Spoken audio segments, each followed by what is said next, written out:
오래전 일입니다. 저의 아들이 인터넷으로 카메라를 샀습니다. 1950년대 카메라를 샀습니다. 20불 주고 샀습니다. 보기에 앤틱처럼 멋있어 보였습니다. 야, 이 카메라 되게 좋은데 20불이에요.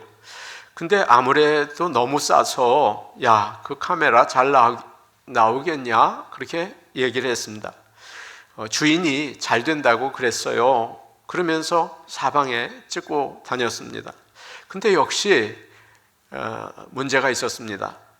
이상하게 그 사진을 뽑으면 중간이 뽀얗게 나오고 옆이 아주 분명하게 잘 나오는 것입니다. 참 이상한 카메라였어요.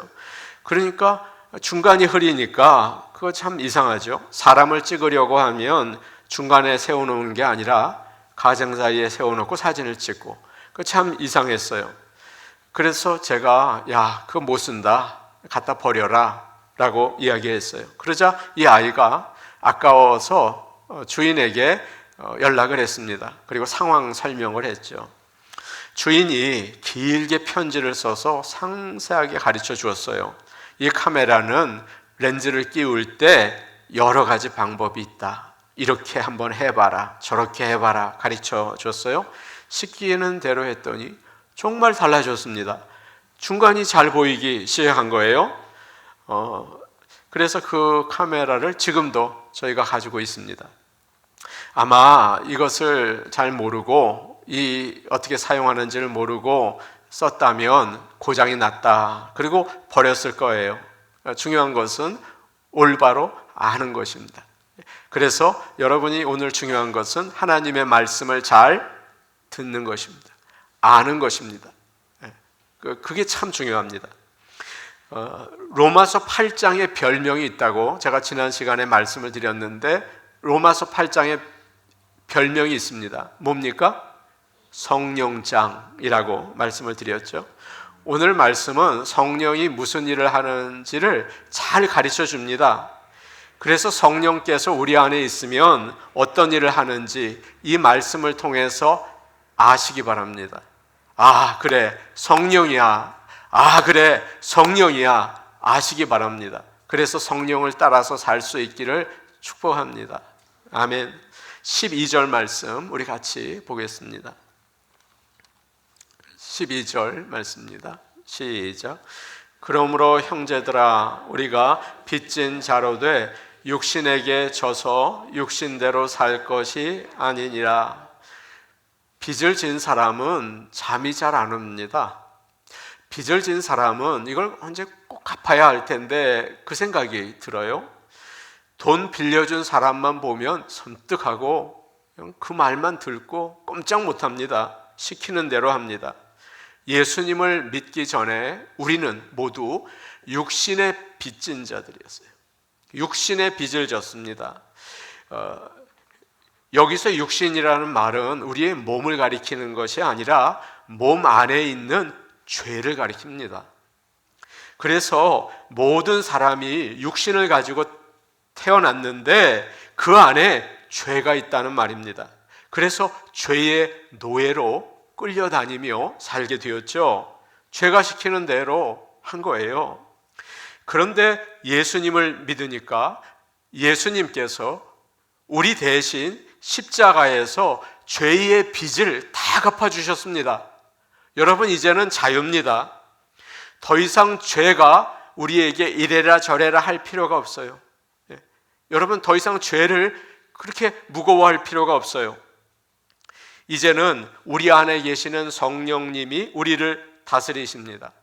그래서 우리는 죄의 빚진 자가 아니라, 육신의 빚진 자가 아니라 예수님에게 빚진 자라는 사실을 여러분 아시기를 간절히 원합니다. 그런데 우리가 죄에서 풀려났다는 사실을 모르는 사람들이 있습니다. 예수를 20년, 30년 믿었는데 나는 죄에서 자유를 얻었다는 사실을 모르는 것입니다. 여전히 죄의 노예로 살고 있는 거죠. 이 세상이 이렇게 악한데 어떻게 죄를 안 짓고 사냐? 죄 짓는 거 당연하지. 나는 어떻게 할 수가 없어 라고 하면서 자신이 짓는 죄를 합리화하면서 살아요. 제가 목사인데 어떻게 이 더러운 세상에서 죄 안 짓고 삽니까, 여러분? 당연히 죄 짓지요 라고 합리화하면서 여전히 죄의 노예로 살아간다는 것입니다. 그러면 안 됩니다. 예수님을 믿는 우리는 아까 처음에 우리가 인사했죠? 죄를 이길 수 있습니다. 죄를 이길 수 있습니다. 이것을 기억하시며 죄를 이기며 사시기를 바랍니다. 어느 청년이 군대를 갔습니다. 논산훈련소에서 훈련을 받고 전방 부대로 배치가 되었습니다. 그런데 내무반에 들어가니까 김하사라는 사람이 있는데 얼마나 고약한지 지금도 시간이 많이 지났는데 김하사 얘기만 하면 아주 치가 떨리고 아주 싫었습니다. 여러 가지 나쁜 짓을 했는데 가장 무서운 것은 밤에 팬티바람으로 집합을 시켜서 줄바따를 때리는 것이었습니다. 일렬로 쭉 서서 계급이 높은 사람이 계급이 낮은 사람을 때리는 거예요. 1등 병들이 2등 병들을 때리고 다시 상병들이 1등 병들과 2등 병들을 때리고 그 다음에 병장들이 상병들과 1등 병들과 2등 병들을 때리고 그 다음에 하사가 병장들과 쭉 때리는 것입니다.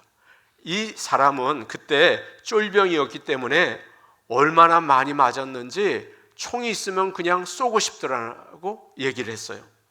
그런데 다행스러운 일은 얼마 지나지 않아서 이 김하사가 제대를 하게 되었습니다. 너무도 기쁜 복음의 소식이었죠. 드디어 그렇게 기다리던 김하사가 제대를 했습니다. 근데 놀랍게도 다시 두려움에 떨어야 했습니다. 김하사가 제대한 다음에 술을 이렇게 마시고 들어와서 다시 니들 집합, 또 팬티바람으로 나가서 얻어맞았습니다. 뭐 이런 일이 다 있습니까? 그 다음 날도 또 김하사는 술이 이렇게 취해서 들어와서 집합 그러는 겁니다. 바로 그때였어요. 내부반에 있었던 김병장이라는 사람이 고참이었는데 벌떡 일어나더니 야 김하사 넌 끝났어. 너희들 일어나지 말고 다 자. 그래서 단잠을 잤다는 거예요. 이 사람이 너무 고마워서 그 다음 날 일어나서 아첨을 했답니다. 김병장님 정말 존경합니다. 김병장님 너무 사랑합니다. 그렇게 얘기를 했대요. 이 악질 김하사의 시대가 끝나고 김병장의 시대가 왔어요. 그래서 다들 편안하게 살았다는 것입니다. 사랑하는 여러분, 이와 마찬가지입니다. 우리의 인생의 주인은 더 이상 죄가 아닙니다. 예수님이세요. 그래서 죄에 끌려다닐 필요가 없는 거죠. 죄가 나를 다스리지 못하도록 정욕에 순종하지 마시기를 바랍니다. 정욕에 순종하면서 합리화하지 마시기 바랍니다. 이제는 예수님이 우리의 주인이기 때문에 우리는 죄를 이길 수 있습니다. 아멘. 아멘 하시기를 바랍니다. 로마서 6장 11절에 이런 말씀이 있습니다. 로마서 6장 11절인데 우리 같이 보겠습니다. 로마서 6장 11절이에요. 앞에 스크린에 있는데 우리 같이 이렇게 마음을 모아서 같이 읽어보죠. 시작. 이와 같이 너희도 너희 자신을 죄에 대하여는 죽은 자요 그리스도 예수 안에서 하나님께 대하여는 살아있는 자로 여길지어다. 죄에 대하여는 어떤 자로? 죽은 자로. 하나님에 대해서는 산 자로 여길지어다. 여기서 여긴다는 말은 인정하라. 강한 명령이에요. 강한 명령이에요. 나는 부족해요. 나는 의지가 약해요. 죄를 어떻게 할 수 없어요. 그렇게 생각하지 말고 이 말씀을 인정하라는 거죠. 나는 예수님과 함께 죄에 대해서 죽었다. 그리고 예수님을 죽은 자 가운데서 살리신 성령께서 내 안에 계신다. 나도 살리신다. 그렇게 믿으라는 거죠. 우리가 내 안에 계신 성령님을 믿고 의지할 때 성령께서 우리 안에서 역사하십니다. 그래서 죄에 끌려다니지 않게 하십니다. 죄를 이겨낼 수 있게 도와주세요. 성령 충만한 우리 교회가 되기를 원합니다.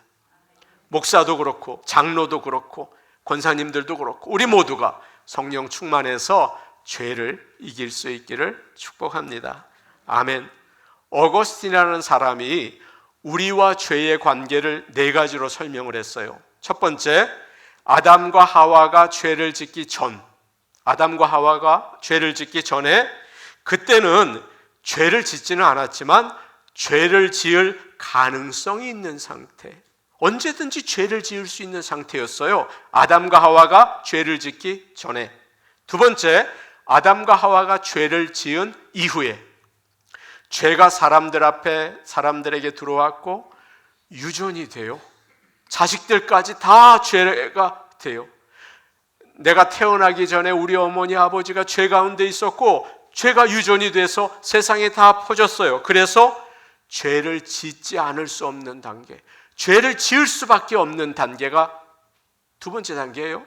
그런데 세 번째로 우리가 예수를 믿은 다음에 성령님이 우리와 함께 계시기 때문에 죄를 짓지 않을 수 있는 단계, 우리는 어디에 있습니까?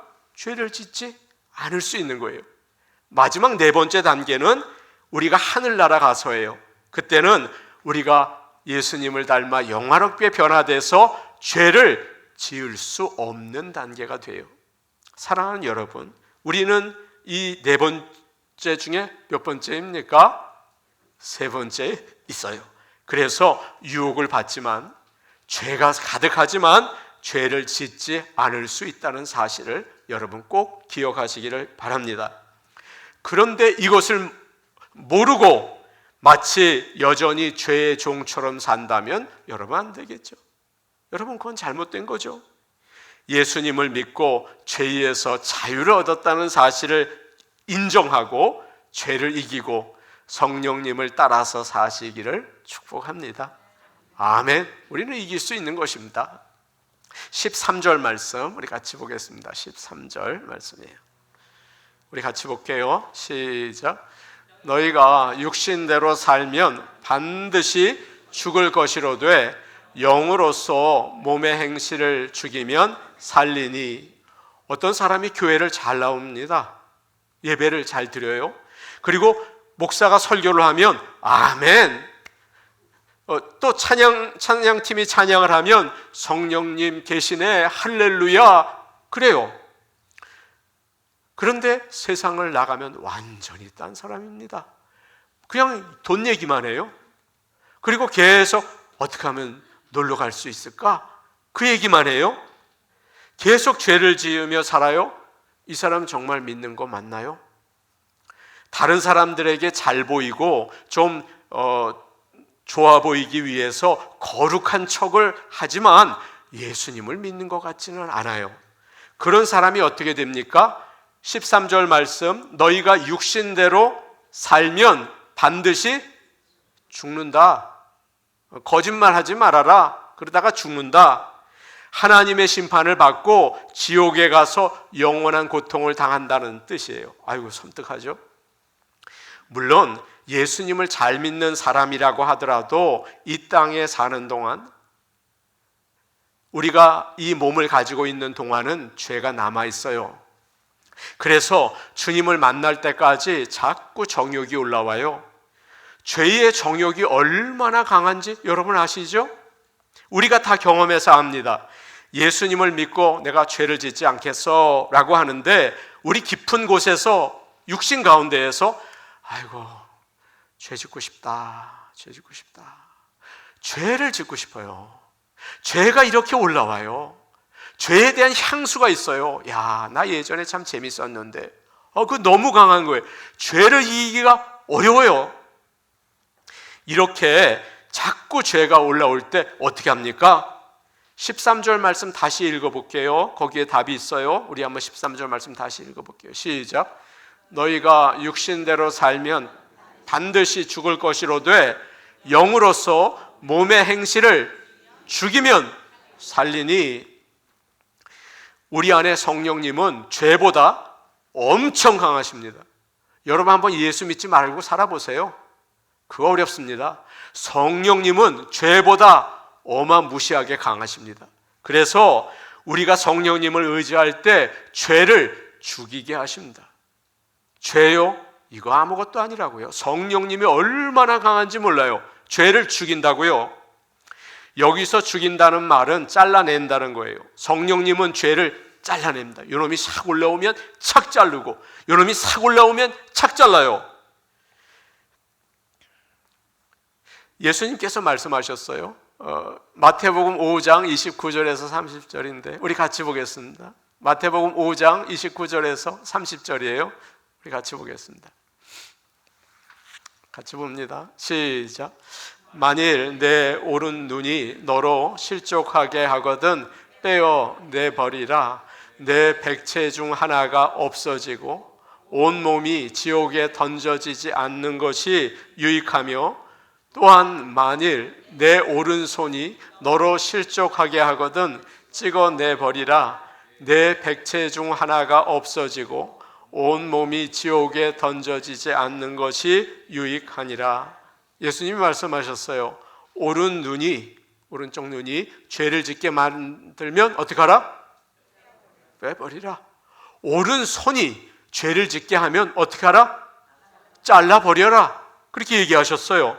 이렇게 강하게 말씀하신 이유는 우리의 영혼을 하나님으로부터 멀어지게 하는 것이 있다면 단호하게 끌어버려라. 그럴 수 있다는 말이죠. 어떤 사람이 혼자서 암벽 등반을 했습니다. 실제로 있었던 일이에요. 유타주에 있는 블루 존 캐년, 그런 데가 있대요. 거기에 갔습니다. 그래서 암벽을 올라가다가 절벽 사이에 있는 돌을 디뎠는데 이게 무너져 내린 거예요. 그래서 밑으로 절벽 사이로 굴러 떨어져 내려갔습니다.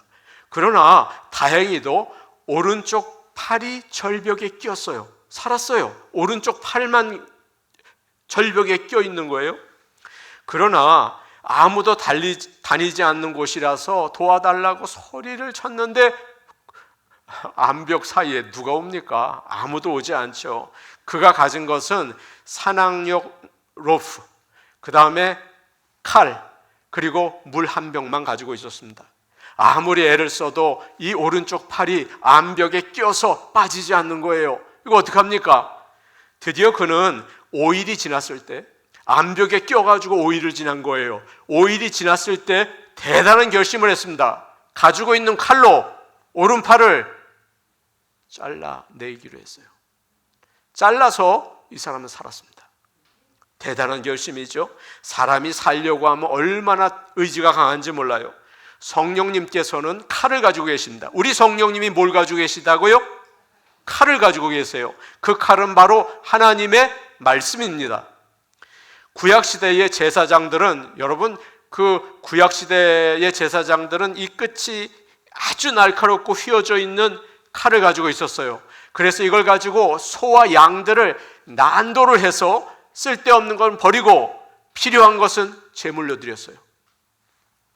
그런데 하나님이 가지고 계시는, 성령님이 가지고 계시는 칼은 이거보다 훨씬 날카로워요. 얼마나 날카로운지 우리 눈에 보이지 않는 깊은 곳, 영과 혼을 찌르기도 하고 가장 깊은 곳, 뼈 안에 있는 골수를 쪼개기까지 합니다. 히브리서 4장 12절 말씀을 우리가 보면서 성령님이 가지고 있는 칼이 얼마나 날카로운지를 우리 한번 알며 주겠습니다. 히브리서 4장 12절 말씀입니다. 함께 읽게요. 시작. 하나님의 말씀은 살아있고 활력이 있어 좌우의 날선 어떤 검보다도 예리하여 혼과 영과 및 관절과 골수를 찔러 쪼개기까지 하며 또 마음의 생각과 뜻을 판단하나니.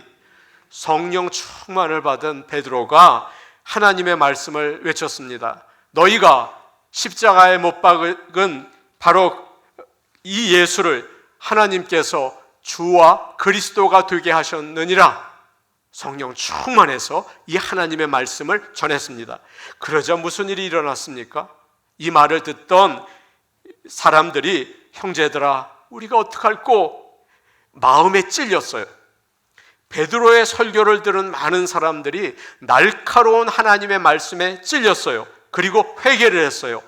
하루에 3,000명, 5,000명이 회개를 했어요. 제가 바라요. 이 부족하고 모자란 최 목사가 하나님의 말씀을 전할 때 성령께서 이 칼을 사용하셔서 여러분에게 찔림이 있기를 원합니다. 하나님의 말씀이 나에게 위로가 되고 격려가 되고 힘이 되기를 원하는 사람들이 많죠. 그러나 하나님의 말씀은 찔리는 거예요. 찌르는 거예요, 푹. 그래서 나의 죄를 보고 아이고 나 죽는구나 그러는 거예요. 하나님 말씀은. 바로 성령님은 이런 놀라운 칼을 가지고 계시는 겁니다. 사람들은 겉으로는 얼마나 선하고 예수를 잘 믿는 것처럼 보여요. 그러나 사실은 그렇지 않습니다. 마음에는 더러운 거, 추한 거 가득 차 있죠. 거짓, 욕심, 음란, 교만, 미움, 시기, 분노. 근데 겉으로만 보면 저 사람 정말 좋아 보인다. 안 그래요. 만나보면 달라요. 그 집에 들어가 보면 달라요. 얼마나 무서운 게 들어있는지 여러분 아시죠? 그러나 성령님은 우리가 이처럼 육신을 따라 살려고 할 때 강하게 간섭하십니다. 우리가 유혹에 넘어가려고 할 때 하나님의 말씀을 주시고 사람들의 간증을 듣게 하시고 말을 안 들어. 그러면 한 대 때려서라도 돌아오게 하세요. 성령님은 그렇게 하시는 분입니다. 어느 분이 혼자서 출장을 갔습니다. 남자가 출장을 가면 위험해요. 주말이 되니까 스케줄이 없는 거예요. 모임도 없고 그리고 시간이 있는데 할 일이 없어요. 혼자서 호텔 로비에 커피 마시고 왔다 갔다 하고 호텔 주위를 이렇게 아름다운 데 있나 둘러보기도 했습니다. 그러다가 방에 들어오려고 엘리베이터를 탔어요.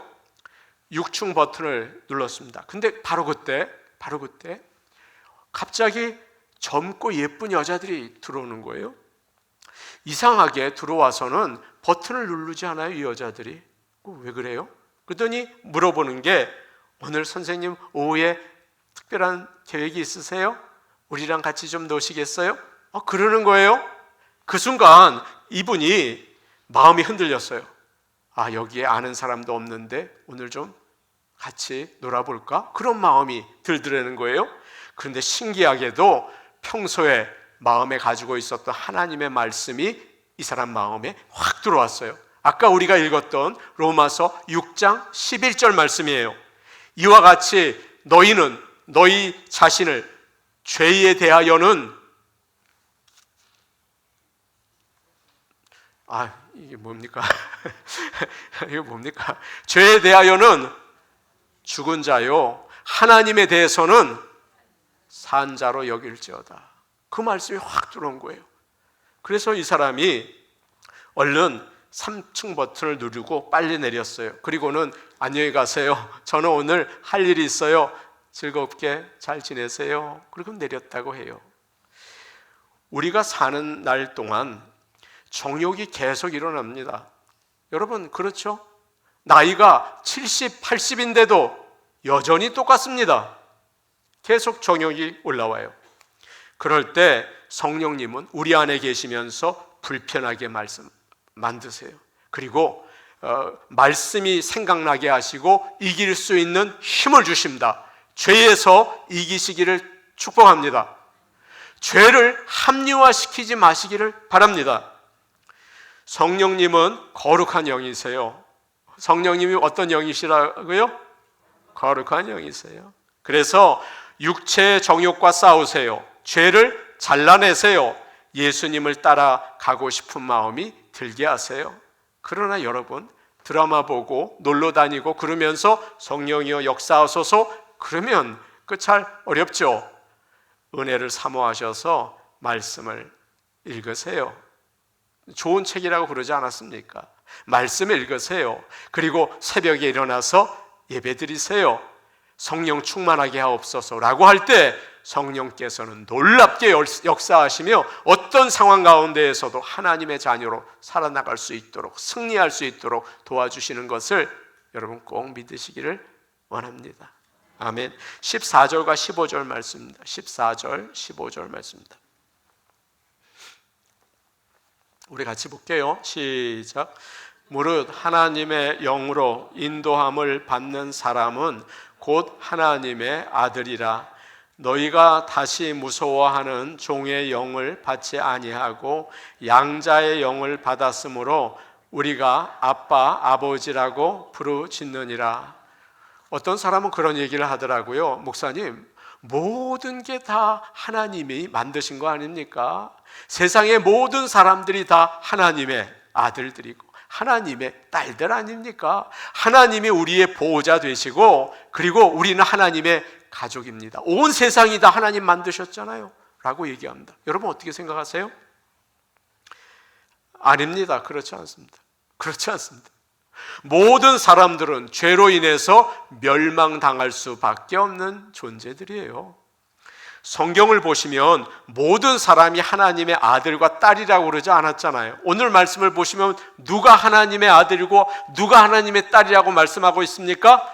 하나님의 영으로 인도함을 받는 사람이 하나님의 아들이고 하나님의 딸이에요. 자, 여러분에게 여쭤볼게요. 하나님의 영, 성령께서 나를 인도하십니까? 내가 하나님의 아들이고 하나님의 딸인 게 맞습니까? 착각하고 있는 건 아닙니까? 이게 중요한 거죠. 성령님께서는 우리 마음에 계시면서 우리를 인도하세요. 하나님의 말씀을 읽을 때나 오늘처럼 들을 때, 야, 이게 바른 길이니까 이렇게 살아라 라고 우리에게 깨닫게 해주시죠. 반대로 마음에 부담을 주셔서 막기도 하세요. 너 여기서 더 이상 전도하지 말고 너는 유럽으로 가서 말씀을 전해라 라고 성령님께서 인도해 주시기도 해요. 그럼 우리는 따라가면 되죠. 예수님께서는 제자들에게 성령님이라는 게 이런 거다라고 가르쳐 주셨어요. 오늘 우리는 성령님에 대해서 배울 겁니다. 배우고 있습니다. 성령님을 아시고 성령님을 따라가시기 바라요. 요한복음 14장 26절인데 이렇습니다. 요한복음 14장 26절이에요. 같이 봅니다. 시작. 보혜사 곧 아버지께서 내 이름으로 보내실 성령, 그가 너희에게 모든 것을 가르치고 내가 너희에게 말한 모든 것을 생각나게 하리라. 여러분, 근데 믿지 않는 자들은 어떨까요? 성령의 인도하시며 아니요, 자기 생각과 감정을 따라가요. 내가 좋아하고 싶은 거, 끌리는 거, 그것을 하게 되죠. 또 세상의 유행을 따라가기도 해요. TV에 나오는 거, 광고하는 거, 뉴스에 나오는 거, 사람들이 많이 가는 곳, 그곳으로 가는 것입니다. 여러분 어떠세요? 성령의 인도하심을 받으십니까? 세상의 인도하심을 받으십니까? 여러분이, 제가 성령님의 인도하심을 받아 하나님의 말씀을 따라간다면 우리는 하나님의 아들입니다. 우리는 하나님의 딸입니다. 성령의 인도하심을 따라 하나님의 말씀을 따라 살아나갈 수 있는 하나님의 자녀들이 다 되실 수 있기를 축복합니다. 사람들이 전에는 하나님을 두려워했습니다. 하나님께서는 워낙 거룩하시니까 불편하고 우리는 죄를 지으니까 가까이 갈 수가 없었던 거예요. 화를 내시면 어떡하나, 벌을 내리시면 어떡하나, 내가 주일날 예배 빠지면 혼내시면 어떡하나 두려울 뿐이에요. 쩔쩔매며 종처럼 살았습니다. 그런데 죄 때문에 그랬던 거죠. 그런데 하나님께서 그의 아들을 보내셔서 우리가 가지고 있던 문제의 중심, 죄를 용서해 주셨습니다. 우리가 받아야 할 죄 대신에 예수님께서 십자가를 지셨어요. 그래서 죄의 문제를 해결해 주시고 아들의 영이신 성령님을 우리에게 보내주셔서 우리도 하나님의 자녀가 되게 하셨습니다. 하나님의 아들, 하나님의 딸이 되게 하셨어요. 그 다음부터 서먹서먹하던 하나님과의 관계가 부드러워졌어요. 우리가 읽은 15절 맨 끝을 보십시오. 15절 다시 한번 보죠. 우리 같이 보겠습니다. 시작. 너희는 다시 무서워하는 종의 영을 받지 아니하고 양자의 영을 받았으므로 우리가 아빠 아버지라고 부르짖느니라. 아빠 아버지는 여러분 다른 표현입니다. 친밀한 표현이에요. 영어로는 daddy, 파파, 애들이 할 수 있는 거죠. 다른 사람들은 조심스러워하지만 아빠는 다른 거예요. 교인들이 저를 불편해하실 때가 있습니다. 아이고 목사님 불편해하실 때가 있어요? 근데 왜 우리 아이들은 안 그러는 겁니까? 저를 우습게 생각합니다. 제 옆에 와가지고 아빠 아니 함부로 할 때가 있어요. 이거 왜 그런 겁니까? 아빠, 이건 굉장히 친밀한 거 아닙니까? 저는 기도할 때 평소에도 하나님을 아버지라고 부를 때가 많이 있습니다. 새벽 기도회를 밤에 녹음을 하고 그 다음날 아침에 새벽 기도회를 다시 드립니다. 그러면서 아유 내가 잘못한 거 있나 그런 거를 보는 거죠. 그런데 어느 날 보니까 제가 자꾸 하나님 아버지 기도하면서 자꾸 그 말을 반복하는 거예요. 제 귀에 거슬렸습니다. 아유 은혜로우신 하나님 그러면 되지 왜 자꾸 아버지 저렇게 하나 라는 생각이 들었어요. 그런데 그 주간이었습니다. 저희 아이가 저한테 전화를 했습니다. 전화 통화를 하는데 이 아이가 자꾸 저에게 아빠 그러는 거예요. 나이도 많이 먹어서 결혼까지 하고서 이게 뭐하는 짓인가 그런 생각이 들더라고요. 근데 가만히 생각해 보니까 기분이 좋아요. 야 내가 아빠구나. 나를 이렇게 좋아하는구나. 너무 고맙다. 그런 생각이 드는 거예요. 그리고 생각했어요. 하나님도 그러실 거야. 전능하신 여호와 하나님 이 말보다는 아버지 이걸 더 좋아하실 것 같은데 라는 생각이 들었어요. 그리고 저는 떳떳하게 새벽 기도회 때마다 하나님 아버지라고 부르는 것을 자연스럽게 생각하게 되었습니다.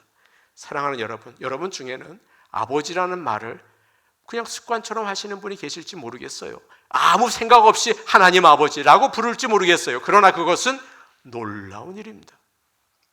성령님이 우리 안에 계시다는 증거예요. 성령님은 우리가 하나님의 자녀라는 사실을 알게 하시고 하나님께 가까이 나갈 수 있게 도와주십니다.